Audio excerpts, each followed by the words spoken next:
Hello, everyone. This is day 20 of our Catholic audio Bible and Bible study with commentary about what we're reading. My name is Caroline. I'm glad that you're here to join us. Getting at least 10-15 minutes a day in the Bible is so important.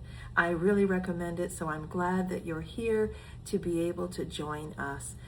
We are reading today Genesis, the creation narratives, chapters 44 and 45, and then we'll just talk briefly about those. You know, this is our daily journey into the Bible, a faith journey, finding joy in God's Word every day. With that, I'm going to go ahead and get us started on chapter 44. Joseph detains Benjamin.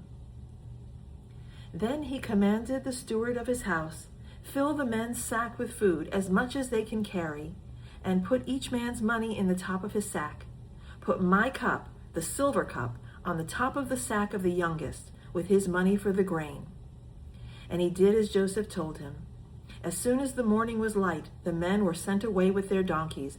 When they had gone only a short distance from the city, Joseph said to his steward, "Go, follow after the men, and when you overtake them, say to them, 'Why have you returned evil for good? Why have you stolen my silver cup? Is it not from this that my Lord drinks? Does he not indeed use it for divination?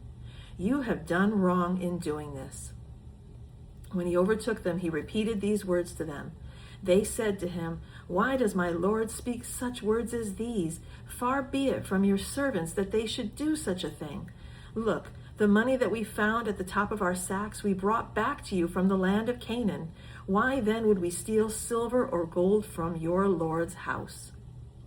Should it be found with any one of your servants, let him die. Moreover, the rest of us will become my Lord's slaves.' He said, 'Even so, in accordance with your words, let it be. He with whom it is found shall become my slave, but the rest of you shall go free.' Then each one quickly lowered his sack to the ground, and each opened his sack. He searched, beginning with the eldest and ending with the youngest, and the cup was found in Benjamin's sack. At this they tore their clothes. Then each one loaded his donkey, and they returned to the city. Judah and his brothers came to Joseph's house while he was still there, and they fell to the ground before him. Joseph said to them, 'What deed is this that you have done? Do you not know that one such as I that practices divination?' And Judah said, 'What can we say to my Lord? What can we speak? How can we clear ourselves?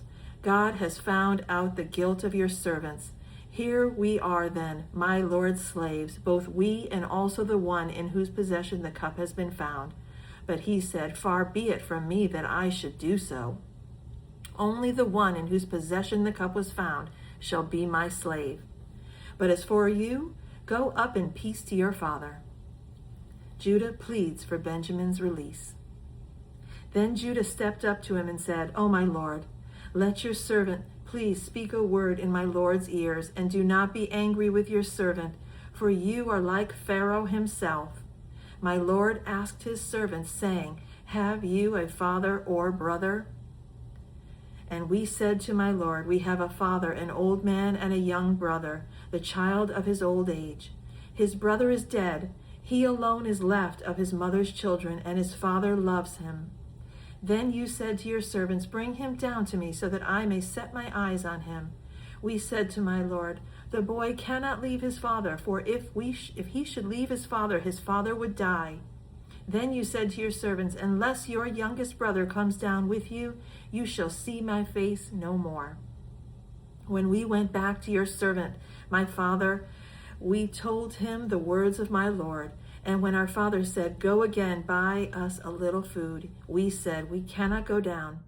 Only if our youngest brother goes with us will we go down, for we cannot see the man's face unless our youngest brother is with us. Then your servant, my father, said to us, You know that my wife bore me 2 sons. One left me, and I said, Surely he has been torn to pieces, and I have never seen him since. If you take this one also from me, and harm comes to him, You will bring down my gray hairs in sorrow to Sheol. Now therefore, when I come to your servant my father, and the boy is not with us then, as his life is bound up in the boy's life, when he sees that the boy is not with us, he will die, and your servants will bring down the gray hairs of your servant our father with sorrow to Sheol. For your servant became surety for the boy to my father, saying, If I do not bring him back to you, then I will bear the blame in the sight of my father all my life. Now therefore, please let your servant remain as a slave to my lord in place of the boy, and let the boy go back with his brothers. For how can I go back to my father if the boy is not with me? I fear to see the suffering that would come upon my father. Chapter 45. Joseph reveals himself to his brothers. Then Joseph could no longer control himself before all these who stood before him. And he cried out, Send everyone away from me. So no one stayed with him when Joseph made himself known to his brothers. And he wept so loudly that the Egyptians heard it, and the household of Pharaoh heard it. Joseph said to his brothers, I am Joseph. Is my father still alive? But his brothers could not answer him, so dismayed were they at his presence. Then Joseph said to his brothers, Come closer to me. And they came closer. He said, I am your brother Joseph, whom you sold into Egypt. And now do not be distressed or angry with yourselves because you sold me here. For God sent me before you to preserve life. For the famine has been in the land these 2 years, and there are 5 more years in which there will be neither plowing nor harvest. God sent me before you to preserve for you a remnant on earth, and to keep alive for you many survivors. So it was not you who sent me here, but God. He has made me a father to Pharaoh, and lord of all his house, and ruler over all the land of Egypt. Hurry and go up to my father and say to him, Thus says your son Joseph, God has made me lord of all Egypt. Come down to me, do not delay.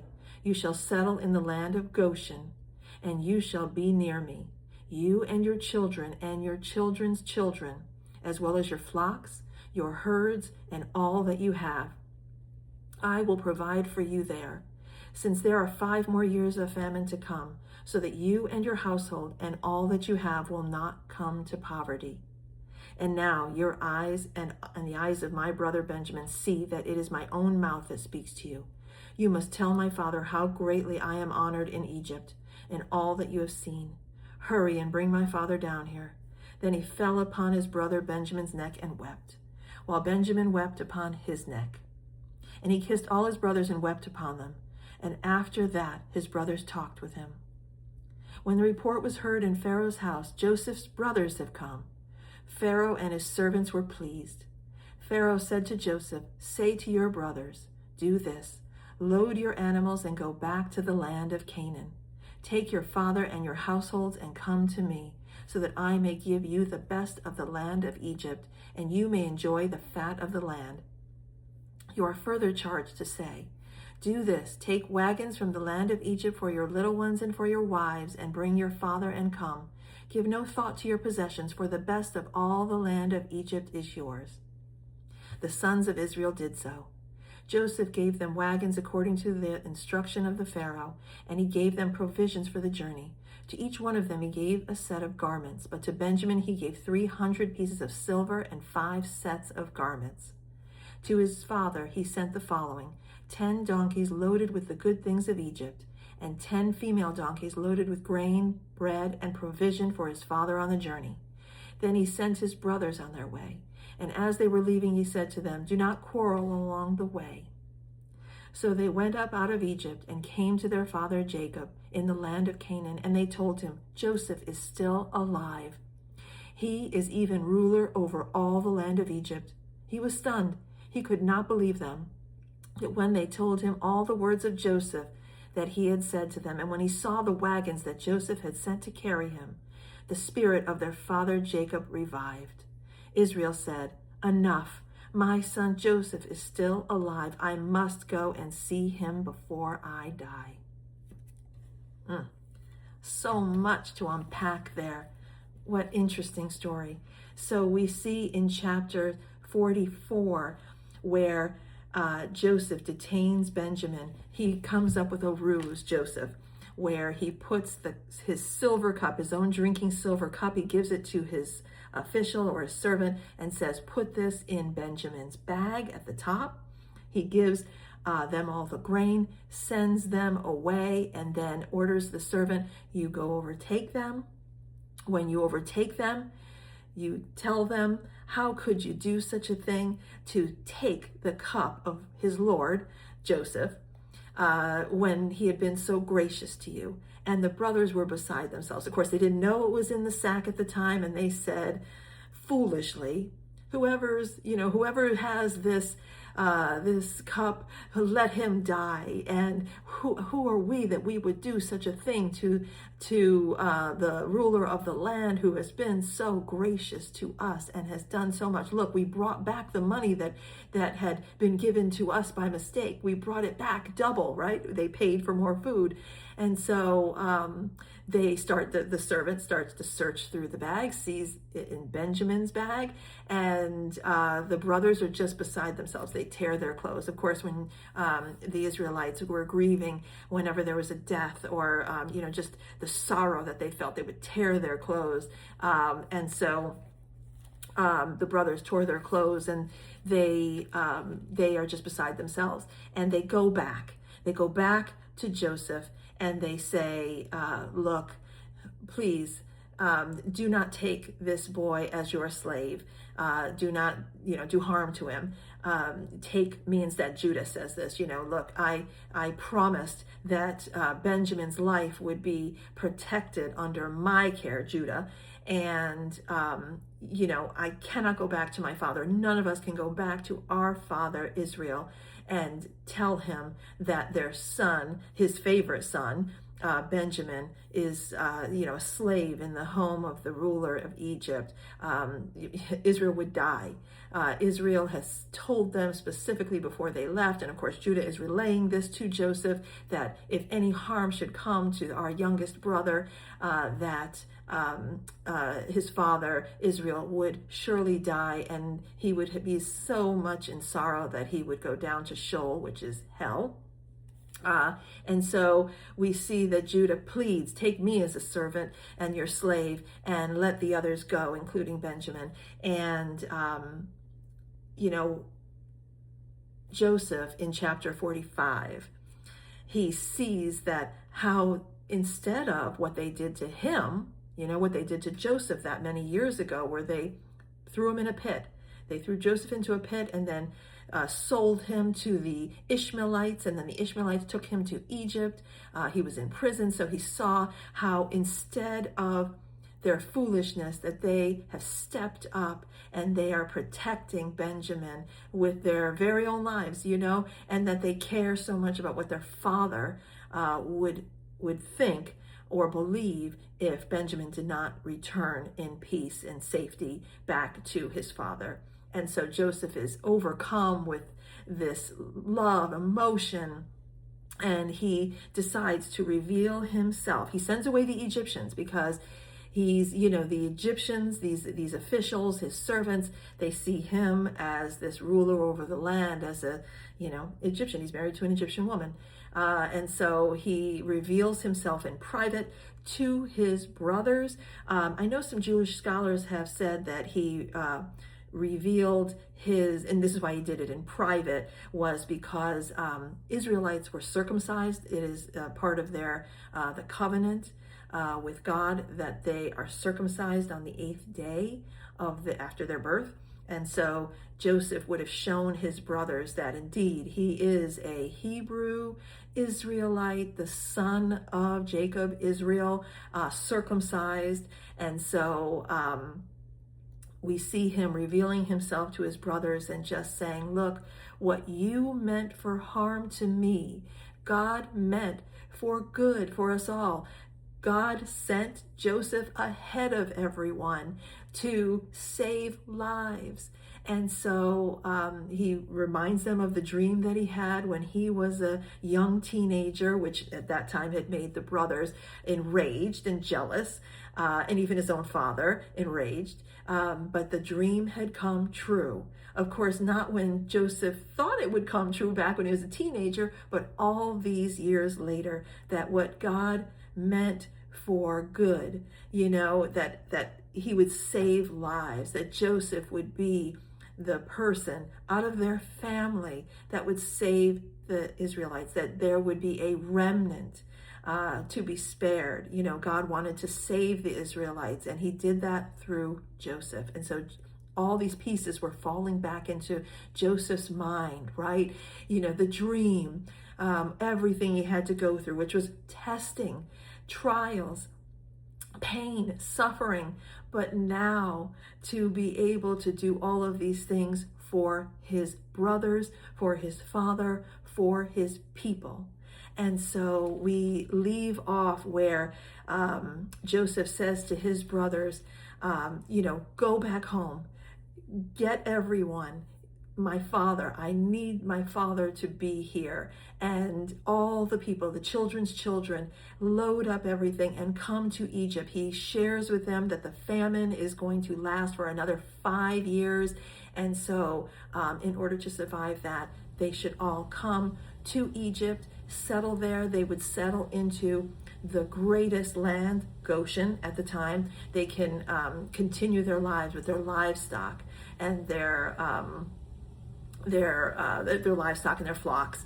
And so Pharaoh hears of it. He is told that the brothers of Joseph have come. And so Pharaoh is overjoyed as well. And the Pharaoh appears to be a very good man. He says, tell the brothers to go back home. Take these wagons for the wives and for the children.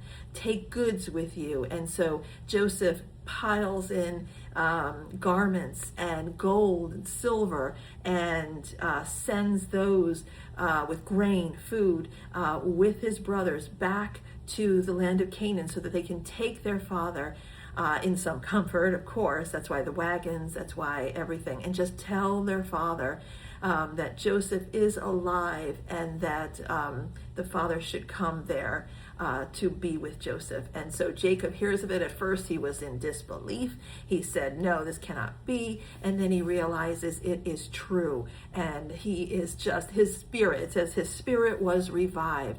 It's like when you receive a blessing from God and your spirit is overjoyed. And Jacob felt that. He thought his son was dead for years and years, and he was alive that whole time. And he now has his 2 sons of the woman he loved, So anyway, he's overjoyed, he's joy-filled, and he says, let us go. I need to see my son Joseph and be with him before I die. Because now Israel is a very old man at this point. So with that, we leave off in chapter 45 with them learning of Joseph being alive, and they're getting ready to go back to Egypt. The whole family, all of the Israelites. And we will see more of that in chapter 46 on our day 21 when we continue with our daily Bible journey. I hope that you enjoyed this reading of the Bible and this commentary, this Bible study. It hopefully makes the Bible that much easier for you, especially if you're just starting out with reading the Bible. And again, if you join us tomorrow, we'll continue on with this, getting 10 or 15 minutes a day in reading the Bible. So important to grow your faith and to stay close to God. So with that, I'm going to leave you. Have a great rest of your day. Take care.